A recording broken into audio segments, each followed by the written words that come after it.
हम micro economics के पहले टॉपिक इंट्रोडक्शन पर बात कर रहे हैं। इंट्रोडक्शन में हम इन 5 टॉपिक्स पर बात करेंगे। पहले टॉपिक्स पर बात हो चुकी है। इस वीडियो में दूसरे टॉपिक पर बात होगी। इस टॉपिक में हम इन 2 बातों पर बात करेंगे।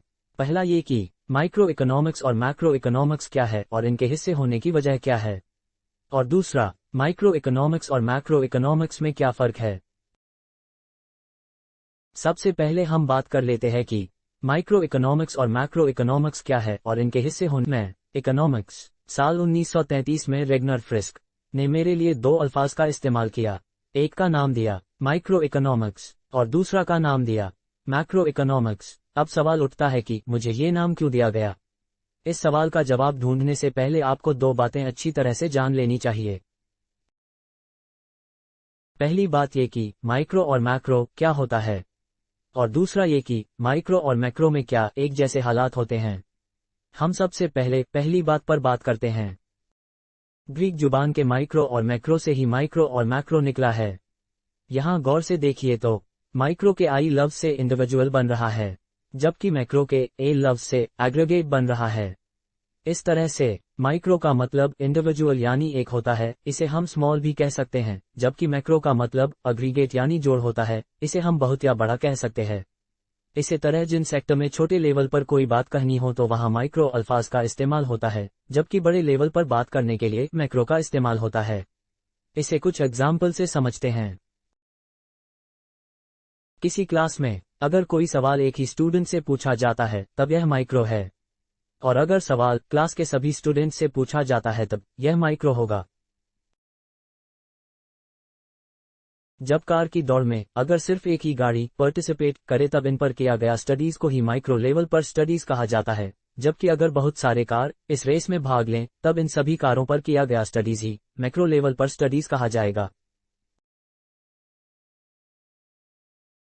इसी तरह से हिंद में रहने वाले सभी घरों में से किसी एक घर के फैमिली के इकोनॉमिक बिहेवियर पर स्टडीज किया जाए तब यह माइक्रो इकोनॉमिक्स में शामिल होगा। वहीं दूसरी तरफ हिंद में रहने वाले सभी घरों के फैमिली का इकोनॉमिक बिहेवियर पर स्टडीज किया जाए तब यह मैक्रो इकोनॉमिक्स में शामिल होगा। हम यहाँ पूरे हिंद को एक इकोनॉमी मानकर चलेंगे। इस तरह से माइक्रो इकोनॉमिक्स में किसी इकोनॉमी के सिर्फ एक इंडिविजुअल यूनिट के इकोनॉमिकल बिहेवियर का स्टडी किया जाता है, जैसे एक इंसान की आमदनी, एक इंसान की डिमांड, एक इंसान का सप्लाई और किसी एक सामान की कीमत वगैरह। वहीं मैक्रो इकोनॉमिक्स में किसी इकोनॉमी के सभी एग्रीगेट यूनिट के इकोनॉमिक बिहेवियर का स्टडी किया जाता है, जैसे एक मुल्क में रहने वाले सभी की आमदनी को जोड़ दिया जाए तब नेशनल इनकम कहलाएगी। इसी तरह से सभी लोगों की डिमांड को जोड़ने पर यह एग्रीगेट डिमांड कहलाएगी। इधर सभी बेचने वाले की कुल सप्लाई एग्रीगेट सप्लाई कहलाएगी।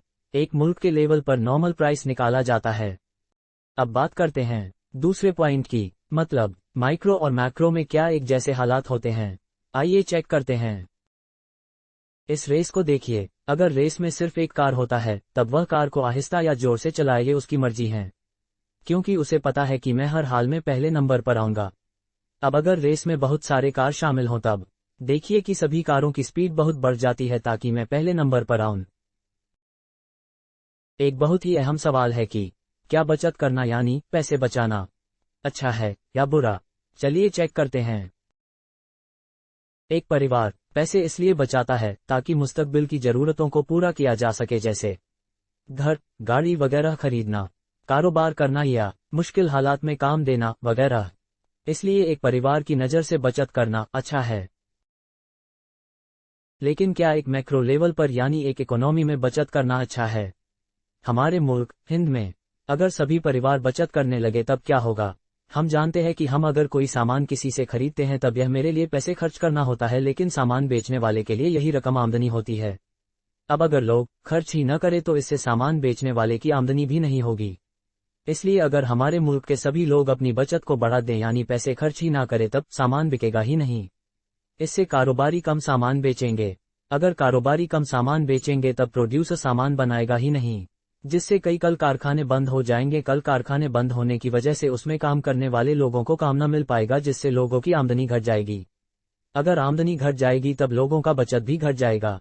इससे पता चला कि अगर एक मैक्रो लेवल पर यानी एक इकोनॉमी में सभी लोग बचत करने लगे तब आखिरकार बचत घटने लगता है।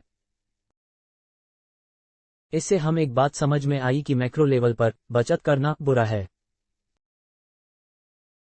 इन दोनों मिसालों से हमें ये बात समझ में आई कि माइक्रो और मैक्रो लेवल के हालात अलग अलग होते हैं। इसलिए जो बातें एक यूनिट पर सही है, जरूरी नहीं है कि वे बातें भी सभी यूनिट के लिए सही हों।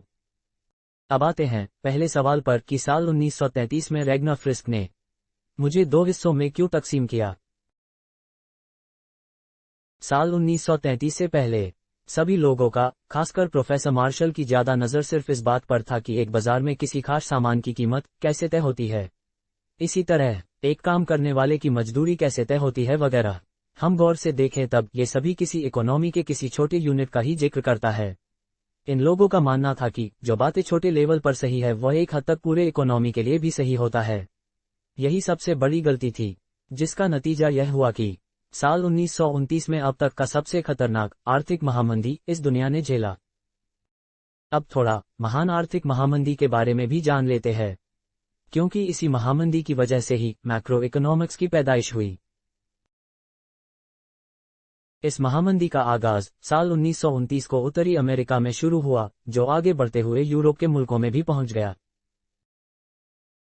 इन दो महादेश में सामानों की मांग में जबरदस्त कमी हुई, जिससे कई कल कारखाने बंद हो गए और लोगों को अपनी नौकरियों से हाथ धोना पड़ा। बात करें सिर्फ संयुक्त राज्य अमेरिका की, तब अनएम्प्लॉयमेंट रेट जो साल 1929 में 3% थी, वह साल 1933 में बढ़कर 25% हो गई। इसी तरह कुल उत्पादन में भी लगभग 33% गिरावट देखने को मिली। इस तरह से यह महामंदी पूरी दुनिया में फैल गई। हालांकि यह महामंदी साल 1939 में खत्म हुई, लेकिन इन सब हादसों ने अब इकोनॉमी के सिस्टम को समझने के लिए एक नए नजरिए की तलाश का आगाज भी हुआ। इस महामंदी ने सबको यह सबक सिखा दिया कि एक इकोनॉमी लेवल पर इंसानों का इकोनॉमिक बिहेवियर अलग होता है, जिसे समझने के लिए ही रैग्नर फ्रिस्क ने साल 1933 में इकोनॉमिक्स को दो हिस्सों में बांट दिया। लेकिन एक इकोनॉमी में छिपे राज को बाहर निकालने का काम प्रोफेसर मार्शल के एक होनहार स्टूडेंट जॉन मेनार्ड किन्स ने किया। इनकी सबसे अहम किताब the general theory of employment, interest and money साल 1936 में इस दुनिया को मिली।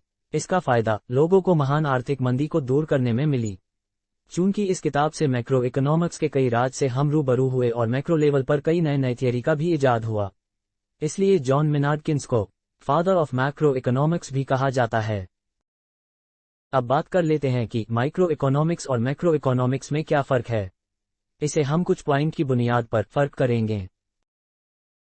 पॉइंट नंबर 1, स्टडी के बुनियाद पर माइक्रो इकोनॉमिक्स में किसी एक यूनिट के इकोनॉमिक बिहेवियर का स्टडी किया जाता है, जबकि मैक्रो इकोनॉमिक्स में सभी यूनिट के इकोनॉमिक बिहेवियर का स्टडी किया जाता है।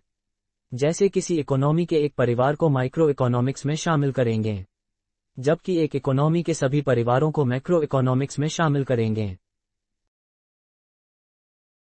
पॉइंट नंबर 2, अहम प्रॉब्लम के बुनियाद पर माइक्रो इकोनॉमिक्स की सबसे अहम प्रॉब्लम कीमत तय करने की होती है। मतलब बाजार में कोई भी सामान की कीमत कैसे तय होती है, जबकि मैक्रो इकोनॉमिक्स की सबसे अहम प्रॉब्लम देश की आमदनी और रोजगार तय करने की होती है। मतलब इसमें हम ये जानने की कोशिश करते हैं कि किस तरीके से मुल्क की आमदनी और रोजगार को बढ़ाया जा सकता है।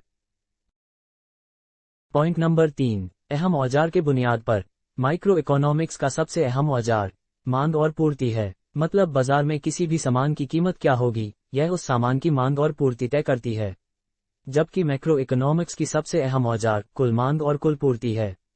मतलब मुल्क में आमदनी और रोजगार कितनी होगी, यह उस मुल्क की कुल मांग और कुल पूर्ति तय करती है। पॉइंट नंबर 4, स्टडी के तरीके के बुनियाद पर माइक्रो इकोनॉमिक्स में एक हिस्से की संतुलन पर बात की जाती है, जबकि मैक्रो इकोनॉमिक्स में सामान्य संतुलन पर बात की जाती है। इसे हम इस मिसाल से समझते हैं। एक इकोनॉमी को सेक्टर के एतबार से 3 हिस्सों में बांटा जाता है, एग्रीकल्चर सेक्टर, मैन्युफैक्चरर सेक्टर और सर्विस सेक्टर। अब अगर हम सिर्फ एग्रीकल्चर सेक्टर के बारे में बात करते हैं तब यह पार्शियल इक्विलिब्रियम कहलाएगा, जबकि और जब इन तीनों सेक्टर का एक साथ बात करते हैं तब यह जनरल इक्विलिब्रियम कहलाएगा। पॉइंट नंबर 5, लागू होने के बुनियाद पर माइक्रो इकोनॉमिक्स में जो भी एनालिसिस होता है वे सिर्फ इकोनॉमी के एक ही हिस्से में लागू होता है, मतलब अगर हम एग्रीकल्चर सेक्टर का एनालिसिस करते हैं तब यह एनालिसिस सिर्फ एग्रीकल्चर पर लागू होता है, ना कि दूसरे सेक्टर पर। जबकि मैक्रो इकोनॉमिक्स में जो भी एनालिसिस निकलता है वे इकोनॉमी के सभी हिस्सों पर लागू होता है।